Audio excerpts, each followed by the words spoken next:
Hey there, and welcome back into another episode of the Route 1 Rundown. If you eat, sleep, and breathe Maryland basketball, then this is the place for you. I'm your host, Steve Gorgie, and I'm thrilled to be back for another episode to talk some Terps. But before I jump into that, just a reminder that this show is now part of the Department of Hoops, a DMV media network. And if you're listening to this show in audio form, you'll want to check it out on video. The best way to do that is to go to youtube.com/@Department of Hoops and hit that subscribe button. You can find this show, obviously talking Maryland basketball, but you can find all things local hoops there. If you're into the DMV hoop scene, then you got to check out the Department of Hoops. You can also find me all across the internet at the same handle, at Gorgon Sports, Twitter, X, Blue Sky, Instagram, TikTok. I'm on it all, so find me there. Again, the same handle, at Gorg on Sports. But let's dive into Maryland's most recent game, the loss to Purdue. A hard-fought game in Mackey Arena on a Sunday afternoon. Maryland ends its little two-game foray into Big Ten play at 1-1, dropping this one 83-78 on the road against what was the number 8 team in the country at the time. Can't remember what they are in the rankings that came out today. They dropped to number 11 in that. Maryland not ranked, receiving votes, thought there was a chance they definitely would have been ranked if they had come away with that Purdue game, but nevertheless, Maryland drops that game 83-78 to a Purdue team that was in the top 10 at the time, now falls to number 11 today. And look, Purdue was coming off a loss to Penn State. Purdue is a very good basketball team, and this was always going to be a tough game. But it was a game that at various times throughout the game, it really seemed like Maryland had the ability to win. But for me, this game was lost in two places, and that's really what I want to dive into today. The first place that it was lost was in the first half, when they were not able to build a lead, when Trey Kaufman-Renn, Purdue's talented big man, went out with 2 fouls with 15:49 to go in the half. So in less than, or in just over 4 minutes of play, they were able to get Trey Kaufman-Renn to commit 2 fouls. And Trey Kaufman-Renn has been everything for them. He's been one of the best players in the country so far this season. He is filling a massive 7'4" hole in the shape of Zach Edey. And everybody thought, okay, Zach Edey is gone. This is going to be a more guard-oriented team. And to some extent, it certainly is. But Trey Kaufman-Renn has been, to me, one of the best players in the country, certainly one of the best players in the conference, now moving into a more prominent role, and Purdue playing a little bit smaller. Kaufman-Renn, only 6'9". He's not the same type of big as Zach Edey, but he has been very, very effective for them. And so for Trey Kaufman-Renn to have to go out of the game, to force him out of the game with 2 fouls really early, it seemed like a huge win. At the time he picked up those fouls, the game was 7-7, and he wouldn't come back into the game until about the 10-minute mark. But over the course of that time, Maryland was just not able to separate much. I don't have it written down exactly what the score was when he came back, but at the time, it was a 1 or 2 point game. Really, throughout that whole time he was out, it was fluctuating between a 1 or 2 point game. You know, Maryland cuts a 16-12 Purdue lead to 16-15. Maryland goes up, Maryland is down 18-17. It was that kind of game the whole time he was out. And I thought that was really a missed opportunity for the Terps, because at the end of the game, the last 8.5 minutes of the ball game, Maryland's up by 5, 62-57. Derek Queen had just hit a couple of threes. They were huge. You know, his first of the season, he hits 2 in just about a minute or 2 there, and Maryland goes up 62-57 on a Deshaun Harris-Smith backdoor layup, and you're starting to think like, they can really win this. We're in crunch time now. We're about to hit the under 8 timeout.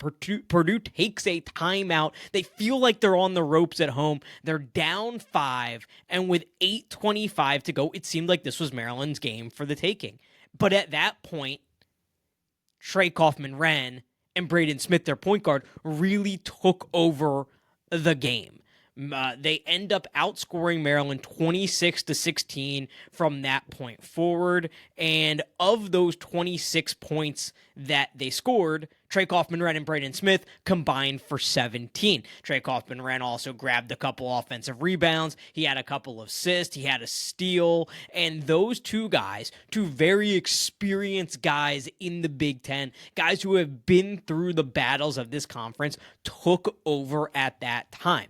And those two things go together to me because you start thinking, if they had been able to build a little bit more of a lead, and if they had maybe been a little bit more aggressive in going at Trey Kaufman-Renn, I think they tried certainly once he was back in the game, but he only finished the game with 3 fouls. But if they had been able to build a little bit more of a lead, maybe they could have held Purdue off. So those were the two areas, those were the two times in the game where they had a missed opportunity, where they could have put the game away and didn't, where they could have built a lead and didn't. Now let's dive into why exactly, they didn't. I think first and foremost, you have to give credit to Braden Smith. You have to give credit to Trey Kaufman-Renn because those guys made really big time plays when they needed to. And you look at the final box score for this game and they put up big numbers in this game. Braden Smith ultimately ends up in this one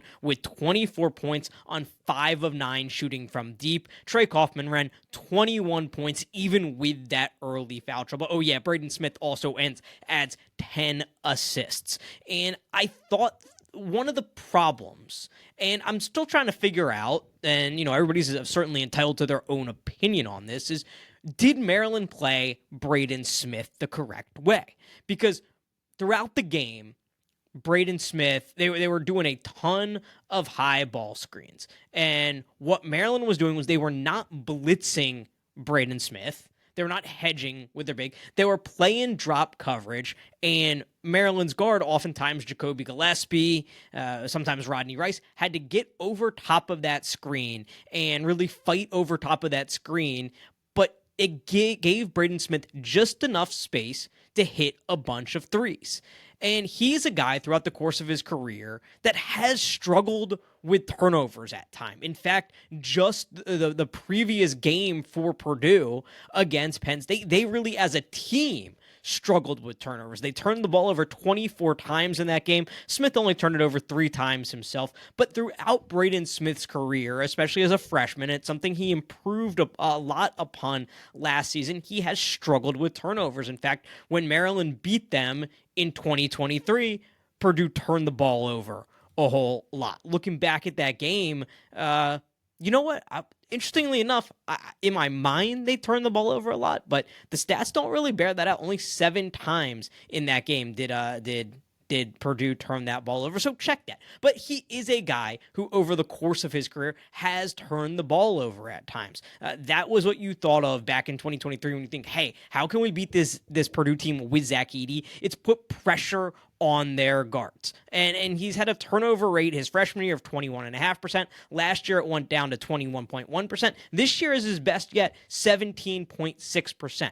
But it didn't feel like Maryland was putting really any pressure, making him make quick decisions. It felt like Maryland was giving him too much time and too much space, and Braden Smith really made Maryland pay to the tune of whatever I said it was, 24 points on 5 of 9 from deep.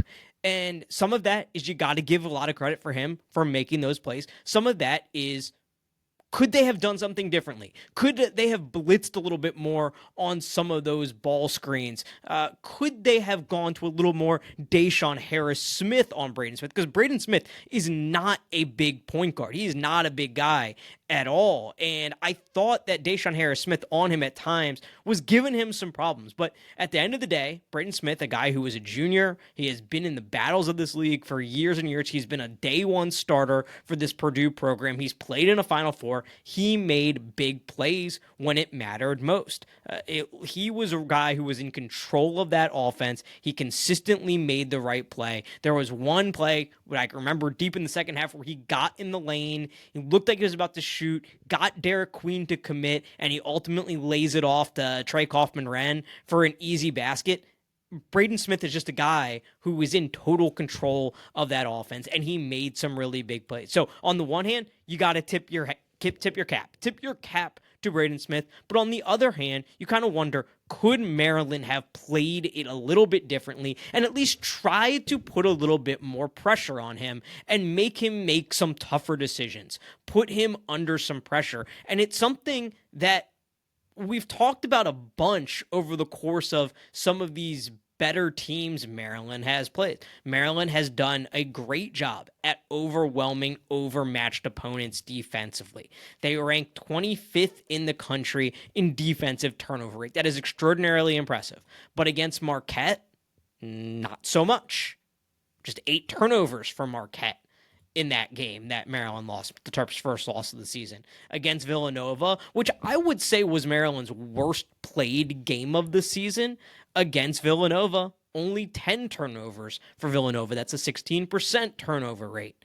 And against Purdue only turned the ball over 8 times. That's an 11% turnover rate a game after turning it over 20 plus times against Penn State, a 33% turnover rate against Penn State. So that is one thing I would question about that game plan. Was there more of an opportunity to put some pressure on Braden Smith? Was there more of an opportunity to put some pressure, maybe doubling at times, on Trey Kaufman-Renn? He's a guy who turned the ball over 7 times against Penn State. That would be my one critique, my one question about this game plan. Was there an opportunity to put a little bit more pressure on Braden Smith, to put a little bit more pressure on that Purdue team, especially a team that, I would say, I hesitate to say that was rattled or was lacking in confidence because they are such an experienced group. They've been through it. They've been through that first round loss to Fairleigh Dickinson. They come back. They go to a national championship game. They have been through it all. So I would imagine they are one of the more mentally resilient teams in the country. But it is always hard after just throwing the ball around in a game to have full confidence. And I think forcing a few turnovers could have maybe rattled that confidence a little bit more. So that's an area that I just have some questions about.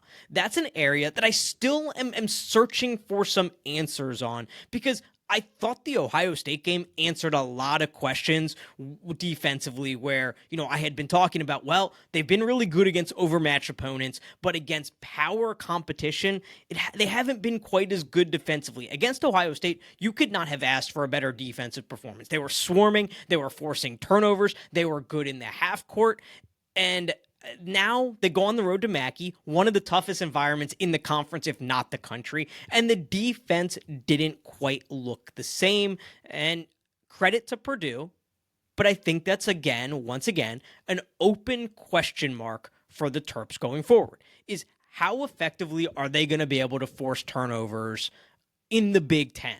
How effectively are they going to force turnovers against these power conference teams? Can they be an elite defense night in and night out against the best of the best in the conference and in the country?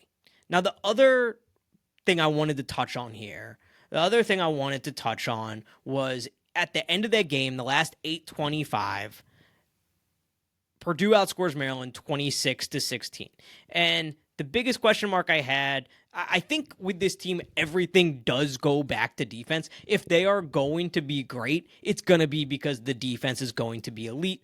But the offense has been very good throughout the season. The offense has far fewer question marks than I thought it would. But the last 8:25 of that game, I thought partly where the game was lost is that after Derek Queen hit those 2 threes, those first 2 threes of the season, I thought the team maybe got a little bit jump shot happy. Now, there were some good looks that were just misses. I recall Jacoby Gillespie had a good open look from 3. Derek Queen had like a 15-footer that I thought was a good open look, a look that you can't really pass up. Selton Miguel had an open 3 that I don't think you can pass up. But there was also some bad shots in there too. There were also some bad jumpers mixed in. There were some turnovers in there, and it just felt like it was a time in the game where you want to go to your bread and butter. You want to go to what works best. You want to go to your go-to guys. And I think that might still be something that Maryland is figuring out, because with 8:25 left, and I'm gonna keep harping on this. I'm gonna keep going back to this 8:25 mark. Derek Queen had 22, or I'm sorry, with 9:06 left, Derek Queen had 22 points. He was having a great game. Derek Queen is a great player. I feel like sometimes when I do this show, I feel like I kind of just gloss over the performances that he's having 10 games into his freshman season, because it feels like it's just standard at this point. He was named Big Ten Freshman of the Week, and I tweeted it out, copy and paste that every week, because he is the best freshman in the Big Ten, bar none. He is an unbelievable player, and Kevin Willard said it after the Ohio State game, enjoy him while you can, because he is not going to be here long, and he showed it against Purdue in every way, shape, and form. He showed how he can hit that shot from the outside. He showed his skill set inside. He always shows his vision, how he can run the court, how he can find the open guy. Derek Queen is an unbelievable basketball player, but with 9:06 left, he had 22 points, and over the final 9:06, he only scored 4 more. And I think a little bit of that was not getting him the ball in the right positions, falling in love with some jumpers a little bit, and that was an area where I think Maryland can improve. And I think that's an area where Maryland just needs to figure out who are their go-to guys down the stretch.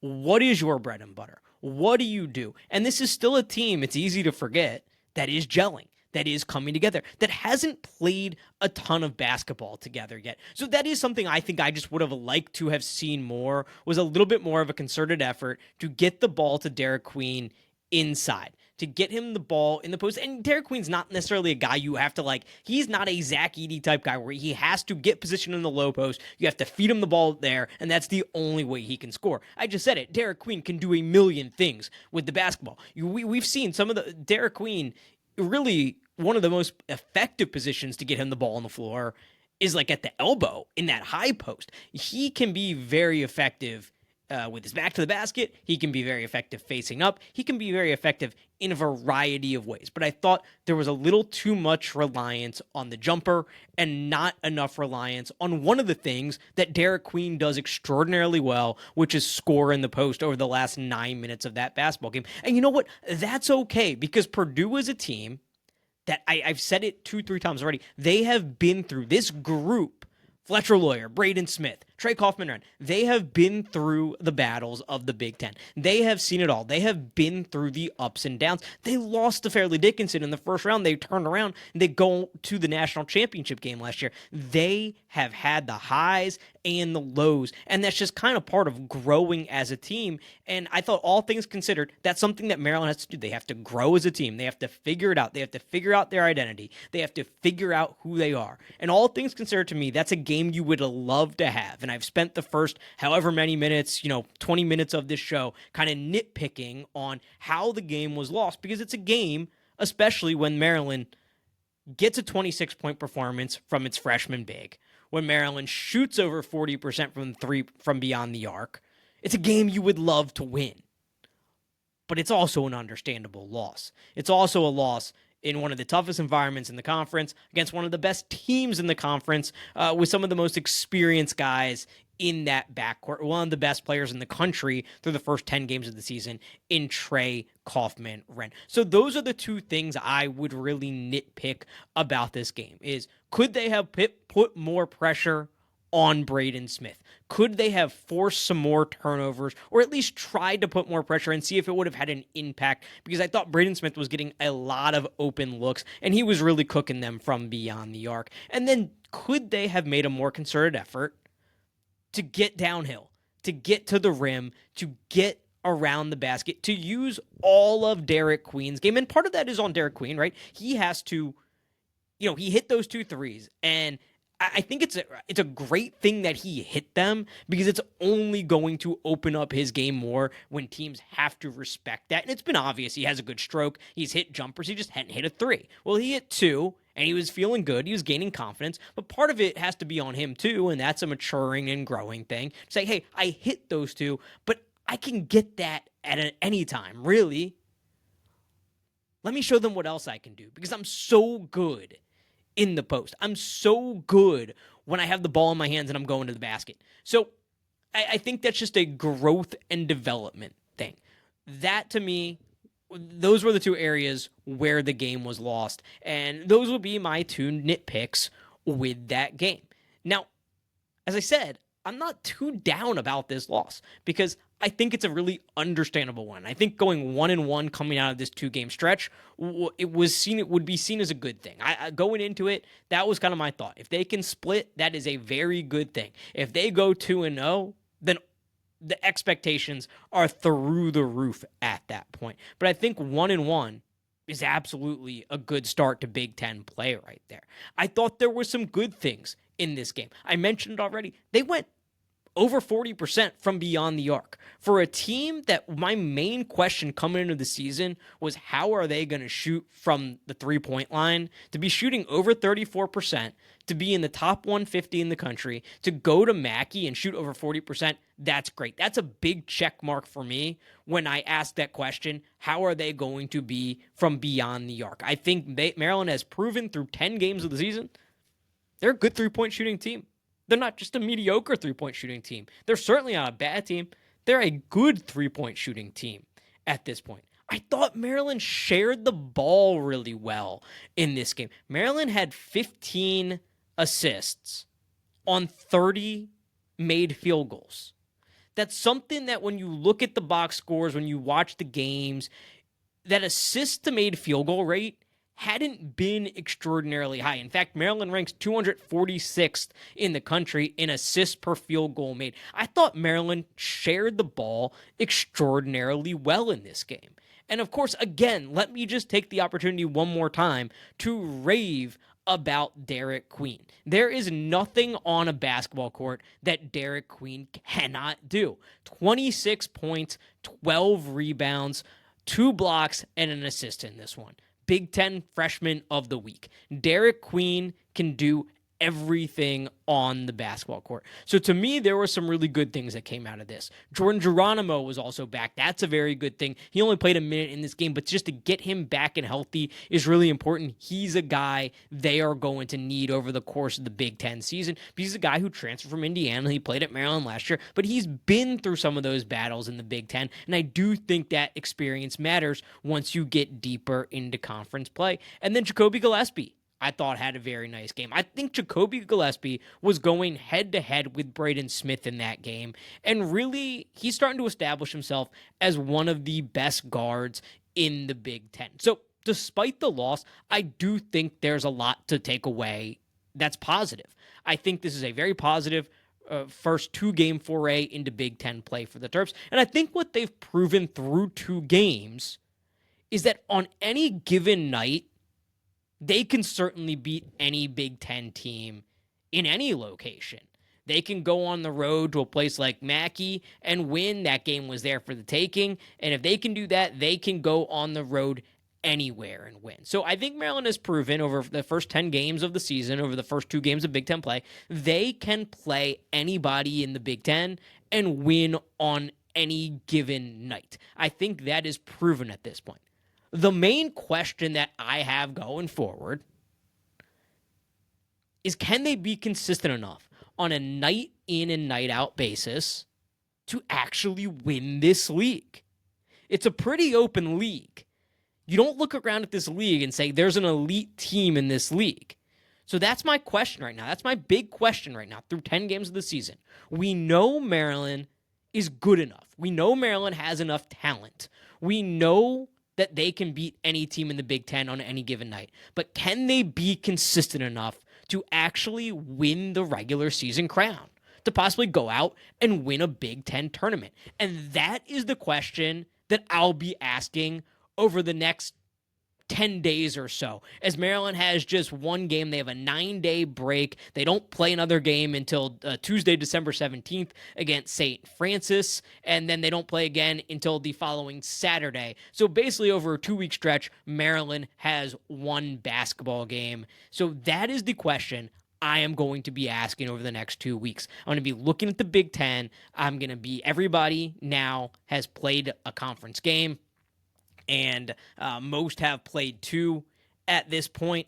Penn State and Indiana, or I think there's a few others, but Penn State, yeah, there's a handful that have only played 1. They will be playing their second one this week, but everybody in the league has dipped into conference play. So the question I'll be asking over the next 2 weeks, what I'll really be diving into with Maryland not having much action, is where does Maryland stand in the context of the Big Ten? We've seen some really good. We've seen some things that are maybe question marks, but we know Maryland can beat anybody in this league on any given night. Can they be consistent enough to win the whole league? Can they bring it night in and night out and bring home a Big Ten regular season crown?